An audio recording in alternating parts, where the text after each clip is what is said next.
अस्सलामुअलैकुम। आज का जो हमारा टॉपिक है वो है नेफ्रोटिक सिंड्रोम। नेफ्रोटिक सिंड्रोम कैसे कहते हैं? ये हमारे पास ग्रुप ऑफ डिजीज़ है जिसमें हमारे पास हाइपर प्रोटीनूरिया होता है और हाइपर कोलेस्ट्रोलीमिया और हाइपोएल्बुमिनिया और एडिमा इसमें हमारे पास होते हैं। सही है।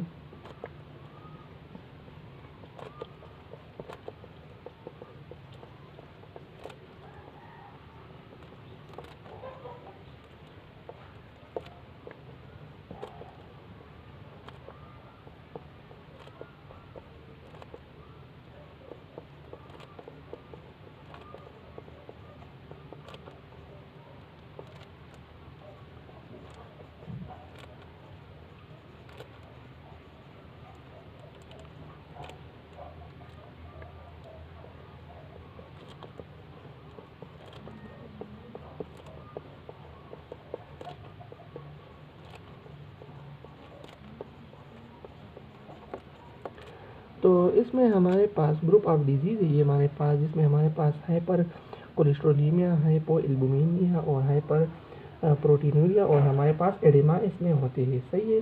अब हम इसके पैथोजेनेसिस की तरफ जाते हैं। सही है। पैथोजेनेसिस में हमारे पास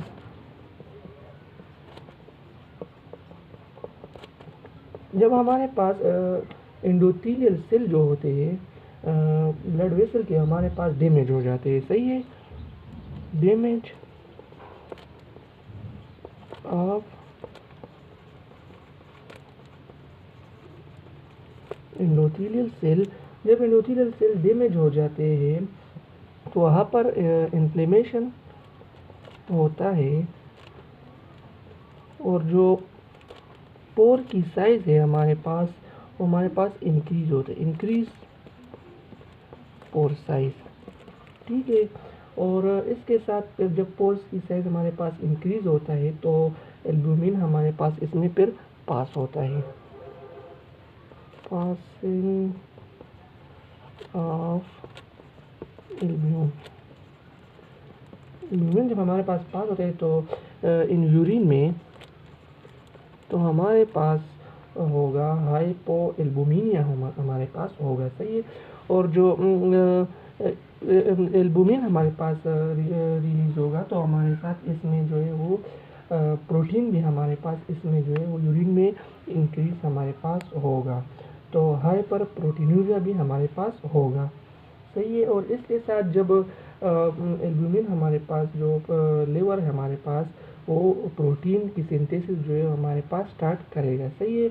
एल्ब्यूमिन हमारे पास प्रोटीन है ना, लीवर जो है हमारे पास उसको जो है सिंथेसिस करता है, बनाता है।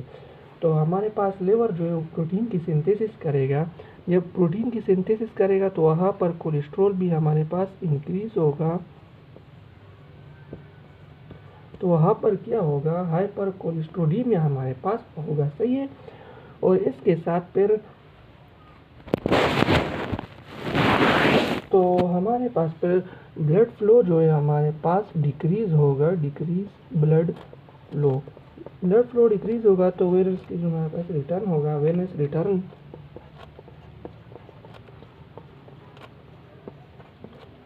रिटर्न होगा तो वहाँ पर रेनल ब्लड फ्लो जो है हमारे पास,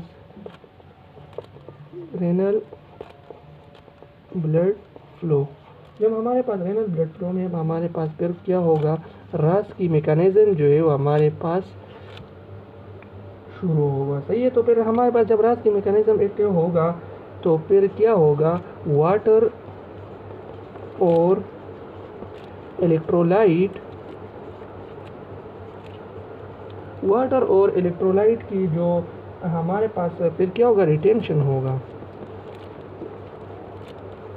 वाटर एंड इलेक्ट्रोलाइट रिटेंशन फिर हमारे पास होगा। जब रिटेंशन होगा तो फिर हमारे पास लास्ट में क्या होगा, एडिमा होगा। सही है। तो ये था हमारे पास नेफ्रोटिक सिंड्रोम। अब हम इसके जो है वो साइन एंड सिम्टम की तरफ हम जाते हैं। साइन एंड सिम्टम में हमारे पास सबसे पहला होगा एंटिलीज्मा होगा। सही है। इसमें हमारे पास क्या होगा, जब ये आंखों की पलकों पर बनने वाली जो पेप्लाट होती है माइल नरम या चिकनाई वाले जो हमारे पास धब्बे होते हैं या उभार होते हैं, सही है। और ये जल में जो है हमारे पास कोलेस्ट्रॉल की या चिकनाई की जमा हमारे पास जमा हो जाने की वजह से बनते हैं, सही है। हाइपर कोलेस्ट्रोलीमिया की हमारे पास उसकी वजह से हमारे पास ये होगा। और इसके साथ हमारे पास टायर्डनेस होगा, मतलब कि थकावट होगा, सही है। और हमारे पास साइड्स हमारे पास होगा, मतलब कि हमारे पास एडिमा होगा एब्डोमिनल रीजन में, सही है। या हमारा फ्लूइड जो है हमारे पास पेट के अंदर जब हमारे पास जमा हो जाते हैं, सही है। और हमारे पास फोएमी यूरिन हमारे पास होगा, सही है। मतलब कि जागदार पेशाब जब हमारे पास होगा, सही है। प्रोटीन के जो हमारे पास इंक्रीज होते हैं यूरिन में, presence of protein in urine, इसकी वजह से हमारे पास फोएमी यूरिन हमारे पास होगा, सही है। अब हम इसकी डायग्नोसिस करेंगे। डायग्नोसिस में हम सीबीसी करेंगे और इसके साथ हम करेंगे यूरिन आरई, सही है। और फिर हम करेंगे यूएफटी टेस्ट करेंगे, यूरिन फंक्शनल टेस्ट करेंगे और आरएफटीएस करेंगे, रेनल फंक्शनल टेस्ट हम करेंगे, अल्ट्रासाउंड करेंगे और हम रेनल की जो है वो बायोप्सी करेंगे, सही है। रेनल बायोप्सी,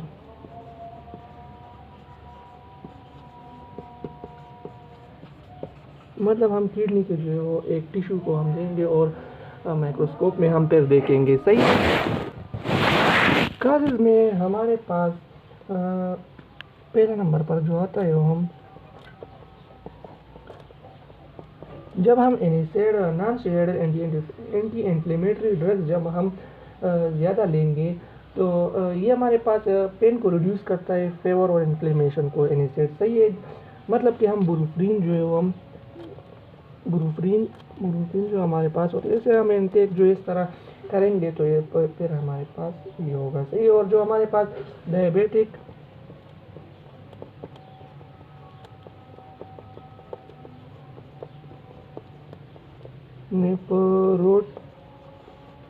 नेफ्रोटी जो हमारे पास डायबिटिक जो पेशेंट होते हैं हमारे पास जो होते हैं लॉन्ग टर्म, तो फिर हमारे पास इसमें भी किडनी के डिजीज़ हो जाते हैं, सही है। और हमारे पास सिकल सेल डिजीज़,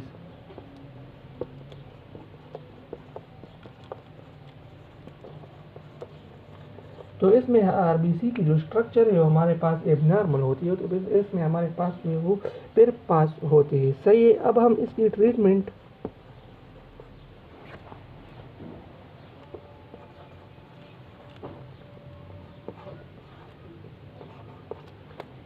में सबसे पहले हम करेंगे स्टेरॉइड देंगे हम, ठीक है। और जो एंजियोटेंसिन कन्वर्टिंग एंजाइम इनहिबिटर है, ये रास मैकेनिज्म वाले ARBS, ठीक है, एंजियोटेंसिन रिसेप्टर ब्लॉकर है। अब हम इसको जो है वो ब्लॉक करेंगे, ये जो रास मैकेनिज्म है अब हम इसको ब्लॉक करेंगे। जब हम ब्लॉक करेंगे तो हमारे पास जो एडिमा हुआ था वो हमारे पास जो है वो लॉस होगा, सही है। लॉस फिर हमारे पास एडिमा होगा। तो ये था हमारा आज का टॉपिक, उम्मीद करता हूँ आप समझ गए होंगे।